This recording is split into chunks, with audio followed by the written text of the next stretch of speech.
Hi, this is James from Unco Enjoy, and there's no Beela, but he did some questions, so that's good. Who have we got here today? My name is Narayan, and I'm running a game called, what's it called? Nothing Easy at Contour. Yes, Contour. 8th of April, Saturday the 8th of April this year. There'll be posts and links and stuff around. So, can you tell the listeners what exactly is a tabletop game? Well, to me, James, tabletop game is basically a conversation that you have, and it's back and forth conversation with a group of people. It doesn't have to be around a tabletop. Ideal number is between around up to 5 people for tabletop games. 3 to 5. 3 to 5 is traditional. You can have more, you can have less. You can have games where it's just you playing a game with interfacing with the role-playing material yourself, or you can have much larger games. But traditionally, it's about 3 to 5, and yeah, you play the game. You create this imaginary space that doesn't exist. It's not tangible. Exists in the minds of the players, and you'll build and collaborate to make a really entertaining series of events, a story. Excellent. Okay. And series of events. You're going to run something called Nothing Easy. Tell Yes. us about that. Well, Nothing Easy is a game about a crew of scoundrels, criminals, mercenaries, aliens, who find themselves in a situation on a planet called Hox, which is rife with other criminal factions who are all much more powerful than them, and they've got to figure out what they're going to do about the situation. It's a situation they can't ignore. Right. Can't ignore it. Can't ignore it, have to do something about it. And that's where it starts. Where it ends, I have no idea, because that's the fun of this sort of game, is it's a play to find out game. So what's the system? So it uses a system called Scum and Villainy, which is actually a reskin of Blades in the Dark by John Harper, which is a very nifty new system that was kickstarted a year or two ago, and I've played a test version of the game of Blades in the Dark, and it's really good. I loved it, and it does a number of things really, really well that I'm very eager to see if it also works in a space opera, Star Wars, Guardians of the Galaxy, Firefly kind of ish setting, which is what Scum and Villainy is. Fantastic. So you've got this passion for running games. Why? Where did that come from? I guess I got involved in role-playing games through a friend of mine. Whose fault was that? My friend from high school just basically introduced me to them, and I had no idea. I was just amazed at the fact that these things existed. I didn't know. High schoolers. Just I was like, what? How can you do that? He ran me through this game. It was about, I can't remember. It was like this maze, and you're like in a scuba diving gear, and there was an octopus at the center of this labyrinth, and he knew exactly what would happen if I went down particular passageways. And I just couldn't figure out how he did that. I was like, how did you know? Like, did you memorize the entire thing in your head? It was like this magic trick he pulled. I just couldn't. That's what it felt like the first time I was role playing, and it just built from there. And started running games. What other games have you run? What else? So what do you mean? The games I started running, or just anything? Or You've been running games. What are those? Okay, so I ran, as you know, a werewolf game. Oh yeah. Werewolf the Forsaken game for some time, since about 2007. We stopped that. Remember, we did stop it. We decided collectively to end it. Not before I completely changed the system to Solar System, because I was getting really, really fed up with the system, the original system, and played Fiasco, which I love. Happy to play that anytime with anyone. It's really good. Yeah. It's a great little, nifty little game, and many other games. Played Diaspora, which is a Fate game with you guys, which is fun. Monster Hearts. Up until recently, I was playing a few superhero games here and there. Apocalypse World, Blades in the Dark, of course. There's heaps of games I've played. Some I've run, some I've just played in. I've got a lot of friends who are actively involved in running games, and I try and play them when I can. That's fantastic. So you like playing them, and what kind of features of those RPGs do you prefer? I prefer games where there's space for the players to have an active role in determining the course of events. I really don't like games where it's obvious that doesn't matter what you do, things will go in a particular fashion because that's the way the game is designed.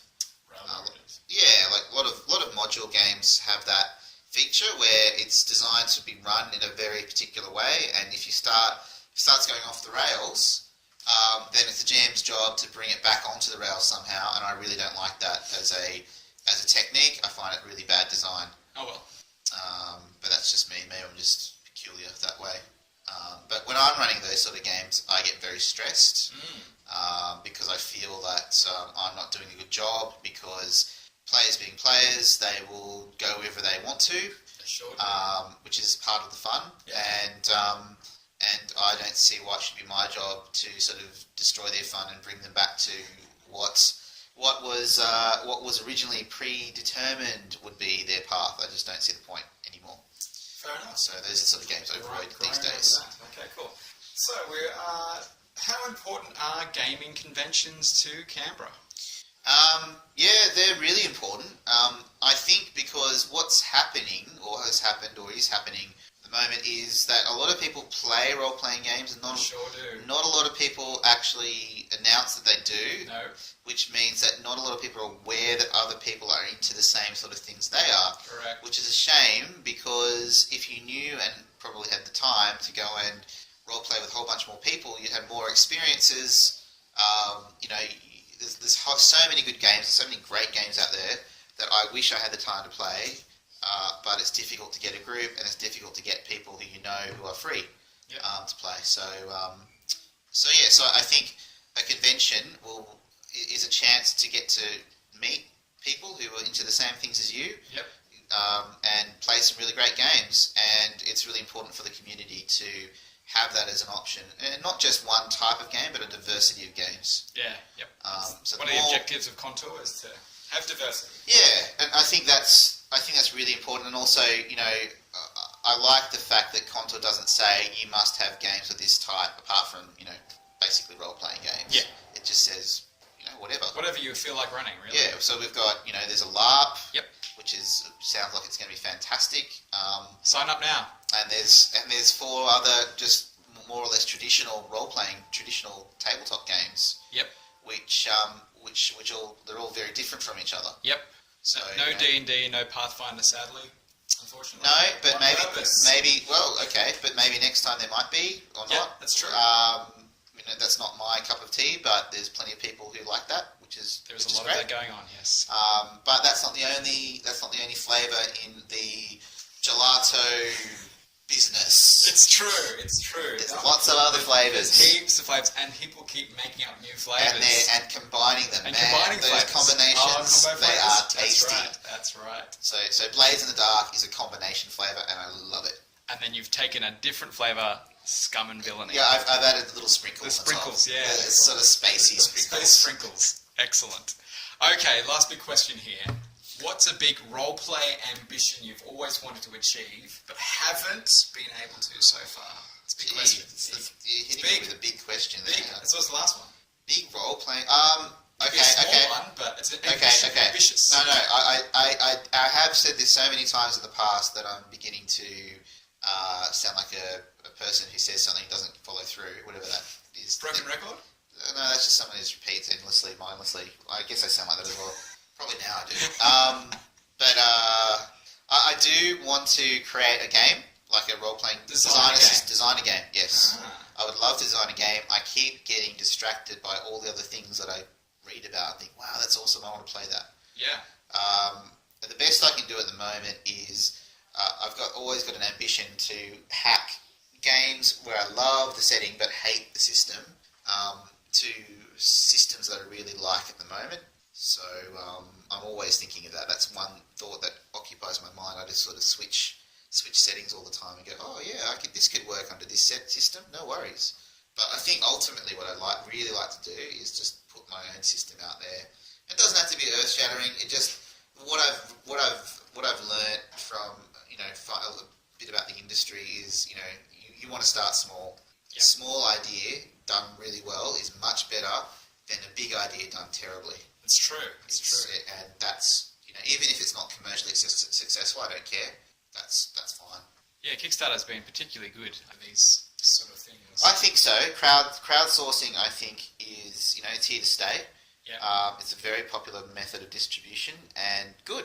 I think it's great. It's getting material that would not have probably gone anywhere because it wouldn't have gotten the backing of the people who you need to distribute it. The big publishers. Is now getting distributed all over the place. Like, I don't know, like I want to support my local gaming stores, but sometimes I find it difficult to do so when the games that I see there aren't the sort of games I want to play anymore. Sometimes it's true. and that's sad. I think It's sad. that is quite sad. But that's changing. I think the methods of distribution have changed, and there's heaps of games out there that are just great, and there's a lot of support for playing those games online now. You can watch people play them. That's YouTube. right. You can message board, all sorts of stuff. You almost have a direct link to the authors. It's true. Often you do. You just go, what does this rule mean? I don't understand. And the author goes, well, when I wrote it, this was what it meant. Yeah. And you go, oh yeah, cool, I understand it now. Or you go, no, that doesn't make any sense. Still doesn't make any sense. And the author goes, yeah, you're right, I'll change that now. So that's version happened. 7.1 comes out. Yeah, Yay! so that's And happened. there you go. And it's Have an awesome. update. There's really, it's good. I think that the way that games have developed these days is much different to 20 years ago. Absolutely. We're so that's into the future. None of this stuff from the 80s. Mm-hmm. I don't mind stuff from the 80s. That's like almost 40 years ago, by the way. Yes. Just making it clear. Yes, I just put 20 so that I wouldn't sound so old, but, feel so old. But We're old. We're getting old. we are getting older, but that doesn't mean we can't play games. It's true. So We still play games. It's we the same. can play It's the same. games, and we should always play games, because what else would we do? There's board games. Board games There's are cool. other stuff. Yeah. There are other things I'd like to do, Things out there. but role-playing... And then you have other life. Oh yeah, you start having kids, and then you've got to somehow get them addicted to role-playing games. So you've got your own little kind of... Oh, yeah. Captive My audience. eldest is playing Call of Cthulhu now. Is she? What? Good, great. Not the system I choose, but No, just high schoolers. Yeah, look, I played Rifts during high school. That's true. For my sins. It was fun. It was fun. It was totally bonkers. That's always good. Didn't make much sense, Fun, bonkers. but my friends had a great time ruining my games by just saying, wait a second, my weapon can blow a hole in this wall, can't it? Yes. It's mega damage. Is the wall mega damage? No. Right, yeah, I shoot the wall down. Okay, I guess That's so good. I guess you escaped the prison and my trap that I spent 2 hours building. Heaps better than a computer role-playing game, I think. Just get on with it. Yeah, I do have love for computer role-playing games. It's not the same though. I think Different. the thing is, the ingredient you're missing is that conversation. That's really important. Yep. And the more you have that conversation in role-playing games, the better the game usually gets, because it gets everyone involved and energized in the game. Cool. So I think we're going to wrap it up. So Biola, you're not here. How do we end this? There's some sort of outro. We really haven't landed it. We just haven't worked it out. Yeah. Don't know how to stop. Tricky. Just Well, do we have to go. stop? Well, I do want do to we- stop at some point. Oh.